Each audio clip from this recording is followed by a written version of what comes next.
Steeler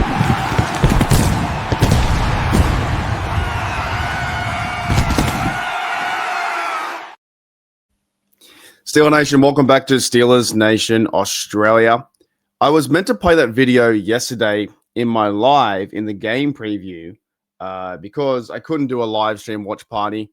And, big shout out to Bubba and Shano at Steelers Dynasty Podcast. They had a lot of fun over there. I will be doing one next week against the Bengals. But that little cheesy video, that Canva AI video, I wrote in something like Chargers versus Steelers, football explodes, this, and this. And you never know what you're going to get with AI. And that's kind of very similar with our team. I spoke about yesterday in G'day Steelers Nation. If you guys haven't checked it out, go back and listen to the podcast. About 30-odd minutes, something very similar to this, whereas I was talking about you just don't know what to expect. Are the Steelers a consistently bad team, or are they inconsistent at winning, games in a row? How do you go and lose against the Bengals and then the Packers? Turn it around, one step forward. You beat the Colts at home in our stadium, and they get absolutely smashed. I think, from my opinion, 6 turnovers. You have all the momentum. Next minute, you go into Charger land out west, and you lay a duck egg on the offense. That's the frustrating part, and I understand it. I say it every year. I get it. Some fans now are checking out. They don't want to watch Steelers football. Some fans are going to check out until Mike Tomlin is being fired. Mike Tomlin is not getting fired. They won't do that. We're week 11. It makes no sense to get rid of him right now. But I understand your feelings if you're frustrated like that, because half the fan base, or a lot of the fan base, are very frustrated at this team.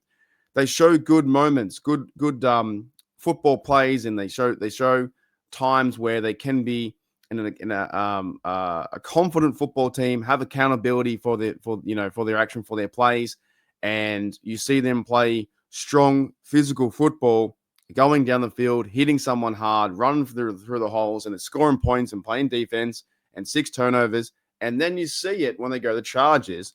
And I'm not putting this much on the defense. I'm more putting it on maybe the offense had a bit of a hiccup, bit of a problem. I think Rodgers was overthrowing throws and doing some really bad things, not getting moving around the pocket well enough.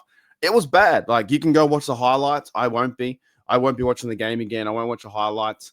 There was some positives though. But I know it's crazy, but the punting was good from Waitman. I know he was really good. Our defense had 5 sacks on Herbert. They were getting after him. They were hitting Herbert really tough. It just turned out to be the Chargers were a much better team, and offensively, we just couldn't score any points or move the ball down the field.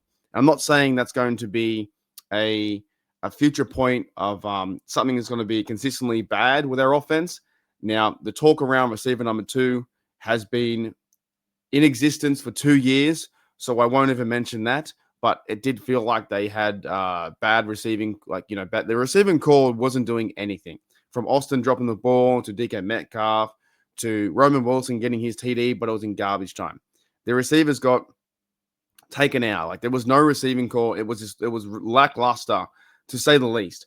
And Rodgers looked frustrated not only at himself, but he looked frustrated at the overall team. Right. With that said, there is some breaking news. There is some news that happened for this team, and I get it. People just want to check out, not watch, not talk, not listen. But for me, with this platform, Steeler Nation Australia, I'm on 2 other programs, Steel Curtain Network and the AFC North Roundtable. I don't listen to football all year to check out. The Steelers right now are in the standings. They are 5-4. They are leading the division. If I try and bring up the standings here, they're 5-4. Baltimore Ravens are right behind us, 4-5. Bengals next week, we verse them. So at AFC North divisional matchup, they're 3-6. The Browns versus the Ravens, they're 2-7. So the best week this week is the Steelers have to get back at it. Try and bury the hatchet, not worry about this game, or not worry, but of course have accountability for it, but move forward and to the next opponent. We're on to Cincinnati. If the Steelers win the next one, they go 6-4. The Bengals go 3-7, And if the Browns somehow shock the Ravens, which they play them very tough, but they can't score points either, then they could move to 3-7, and the Baltimore Ravens 4-6. The Ravens right now are on our tail. They're on our tail. But this division is not a good division right now. There are many problems with many teams. The Ravens have won 3 in a row. Bengals lost 2 in a row. Browns lost 2 in a row. They won't do anything besides looking to a number 1 draft pick. And the Steelers, we're not consistent. We're consistently inconsistent at being bad, or we're consistently inconsistent at trying to be good. We just can't find the momentum to keep carrying the team forward. And when you see good plays from the Colts, you're like, versus the Colts, you're like, yes, let's go. We might have a chance here. But the Chargers, man, they carved us up 25-10. It should have been 25-3. It's a loss the Steelers need to take and say, okay, let's put that away and play the next game, get better, and the schedule gets very, very tough.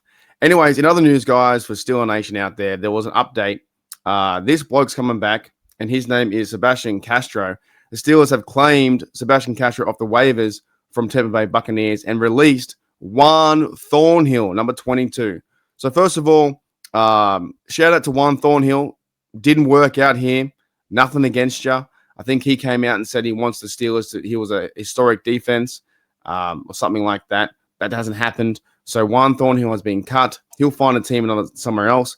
But in positive news, this other bloke, Sebastian Castro, he was the other guy, I think, from Iowa.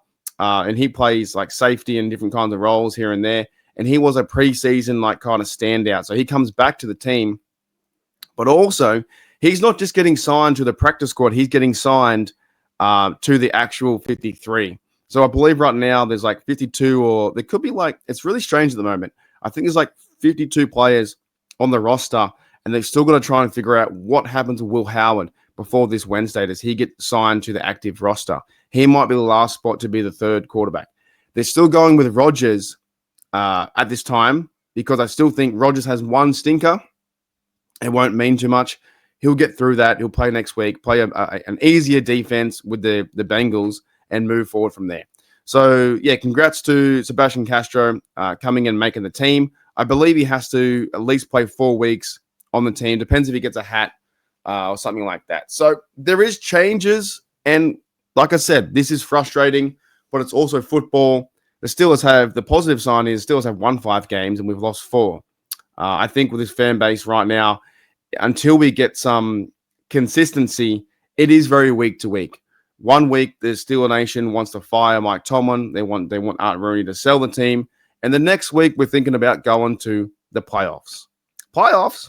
We just want to win a game. All right, Steeler Nation, I'm going to try and do this. Try and do more content. I'm back on my rhythm now. I can do videos. I'm going to try and do more content as I can, more lives, more videos. So thank you to all the members who are signed up for HDU, Hooley Dooley University. Thank you to everyone who checks out these videos, likes and lives and chats and that kind of stuff. I want to get back in the swing things as best I can. I'm trying to. I'm bloke in my room talking Steelers. I fucking love the team. I just want this team to be successful. I want them. They still can be, by the way. I want them to beat the Bengals. It's Bengals week at home. My 5 a.m., your 1 p.m. Sunday. It's a match now where we can talk about the loss and the Chargers doing this, and we're not playing very well offensively. DK Metcalf not having a good game. There were drops. There were missed targets, overthrows. There were this, and this. But it still comes down to, at the end of the day, football is football. It happens. You have to move on. You need to get better. Because 1 week we see a Colts game, and the next week we see a Chargers game. And Chargers are a good football team. They're a good football team. Speaking of football, Monday Night Football's on tonight.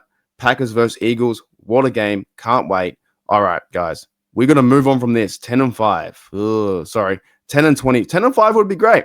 25-10. Steelers lose. We just got to move on as best we can. I'm going to still be a Steelers fan. I didn't fucking go to Dublin for no reason. I didn't go to Dublin to hear this music. Yeah.